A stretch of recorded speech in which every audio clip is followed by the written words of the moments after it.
Okey, Assalamualaikum warahmatullahi wabarakatuh. Alhamdulillah. Okey, sesiapa yang tak sempat masuk kelas live tadi, jadi ni ada satu slide untuk kamu tengok balik lah.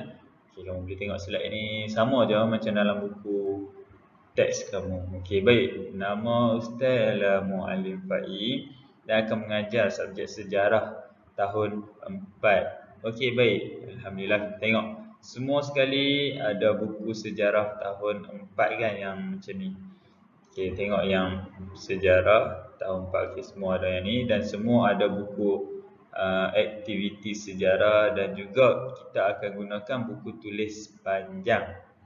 3 buku tu sahaja. Buku teks sejarah, aktiviti sejarah dan buku tulis panjang. Okey, baik. Kamu tengok buku sejarah kamu ni, kamu boleh tengok unit 1. Mengenali sejarah. Ke surat 2. Okey ni. Inilah mengenali sejarah. Okey, baik. Sebelum kita nak tahu ataupun nak belajar pasal sejarah, kalau kamu nak tahu subjek sejarah ni adalah subjek yang paling seronok sekali kita belajar sebab kita boleh tahu apa yang jadi pada waktu-waktu dulu. Kita tak ada lagi masa tu tapi kita nak tahu apa yang terjadi pada waktu tu. Okey, baik. Kalau kamu nak tahu, kita tengok apa yang terjadi. Jadi kita akan belajar dulu pasal sejarah. Kita nak tahu dulu sejarah tu apa. Okey, kalau kamu tengok dekat unit 1 muka surat sini, muka surat depan ni, mengenali sejarah. Orang pertama nampak ni yang mengangkat tangan ni, dia mengisytiharkan kemerdekaan. Pertama kali sejarah negara kita mendapat kemerdekaan. Kemerdekaan ni maksudnya Malaysia dulu masa zaman Tok Wan kita, nenek kita semua tu, rupa-rupanya orang British, orang putih lah, orang putih, orang Jepun apa semua, mereka mai, mereka jajah dekat sini. Maksud jajah tu adalah mereka ambil Malaysia ni. Mereka nak jadikan tempat ni, tempat mereka. Tapi kita, orang Melayu kita waktu tu lawan, berjuang dengan mereka, jadi kita dapat merdeka. Merdeka tu maksudnya bebas daripada dijajah oleh Jepun, British semua tu. Okey, baik. Orang yang isytiharkan mereka ni siapa? Ni adalah Tunku Abdul Rahman. Jadi kalau kamu tengok dekat duit kertas kamu ada nampak gambar orang kan? Gambar dia ni lah. Tunku Abdul Rahman sebab dia orang pertama sekali. Okey, baik. Okey, jadi dalam tajuk ni kamu akan tahu dan kamu akan belajar iaitu menyatakan pengertian sejarah. Saya Ustaz akan beritahu. Mengenal pasti sumber dalam sejarah. Jelaskan kaedah penyelidikan sejarah. Membezakan konsep masa dan ruang dalam sejarah dan menghuraikan sebab dan akibat dalam peristiwa sejarah. Okey, kita tengok. Dalam sejarah ada 5 orang. 5 orang tokoh sejarawan. Okey, maksudnya 5 orang ni antara orang yang mengkaji sejarah. Okey, kita tengok dulu 3 dekat sini. Okey, pengertian sejarah. Sejarah ialah peristiwa yang benar-benar berlaku pada masa lalu. Pengertian sejarah perlu diketahui supaya kita mudah memahami peristiwa sejarah. Sejarawan telah memberikan pandangan masing-masing tentang pengertian sejarah. Okey, sejarah ialah peristiwa yang benar-benar berlaku pada masa lalu. Maksudnya, kita pun ada sejarah kita. Macam kemarin, semalam, minggu lepas, bulan lepas, apa yang kita buat, apa semua. Contoh, bulan lepas, ibu kita dapat baby baru. Okey, itu sejarah dalam kehidupan kita, keluarga kita. Ataupun apa-apa saja benda yang berlaku yang dah lepas, kita panggil dia sejarah. Okey, baik. Kita tengok dulu Herodotus. Ni nama dia, kamu kena ingat Okey, Herodotus ada, Ibnu Khaldun ada. Lepas tu satu lagi E.H. Carr. Ni nama singkatan dia. Okey, dia kata apa? Herodotus kata apa?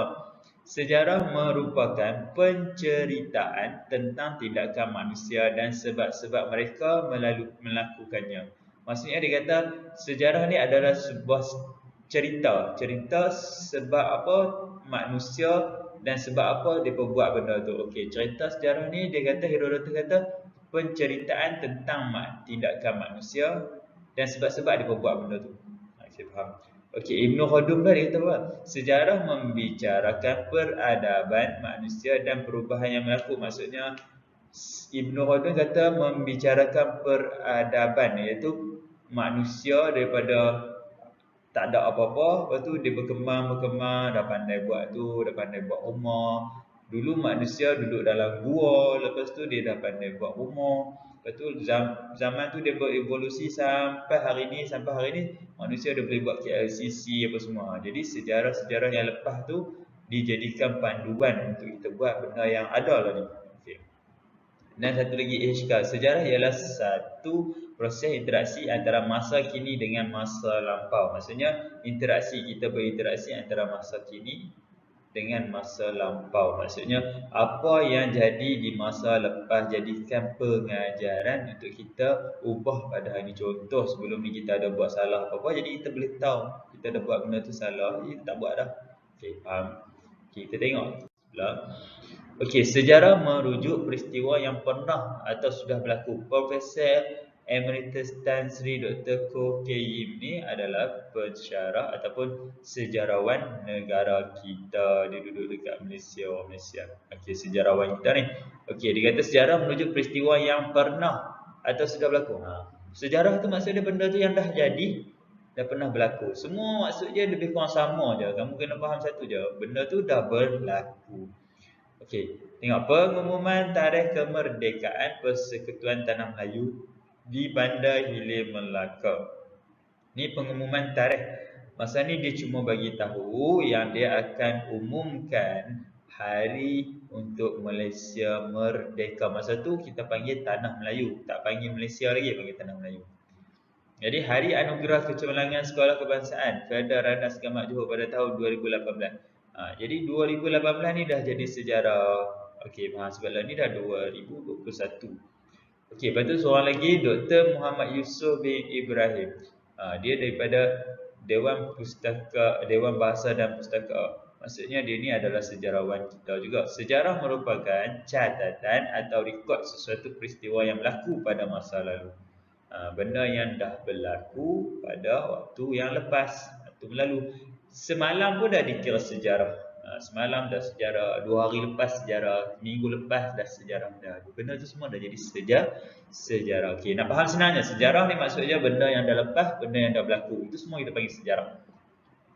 Tengok belah sebelah ni.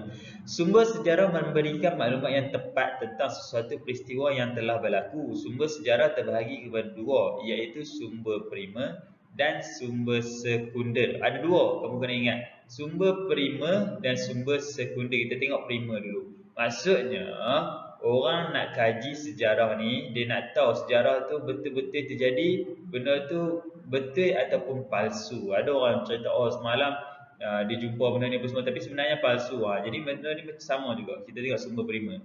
Sumber primer juga dikenali sebagai sumber pertama. Yang pertama, sumber primer ada dalam bentuk asal dan belum diolah. Contoh sumber primer ialah fosil, manuskrip, dokumen rasmi dan artifak. Okey, tengok fosil ialah tinggalan tumbuhan atau haiwan yang terawal ataupun yang terawet.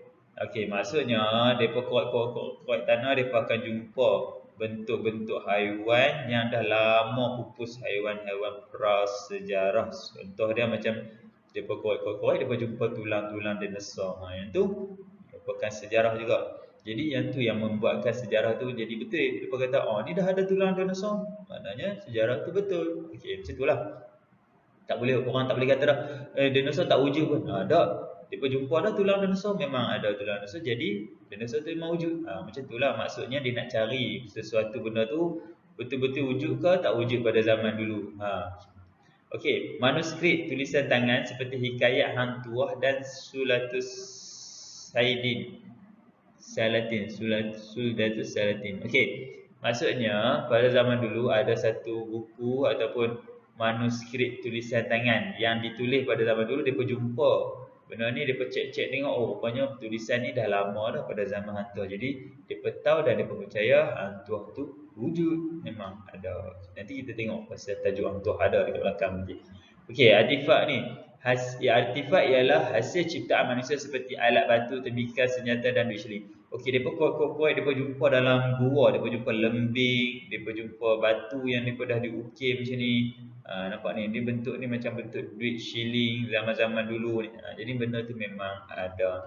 Ataupun dokumen rasmi ni yang mengandungi catatan. Maksudnya dia ada tulis detail-detail maklumat yang betul-betul yang terjadi, yang berlaku pada zaman dulu. Okey, baik.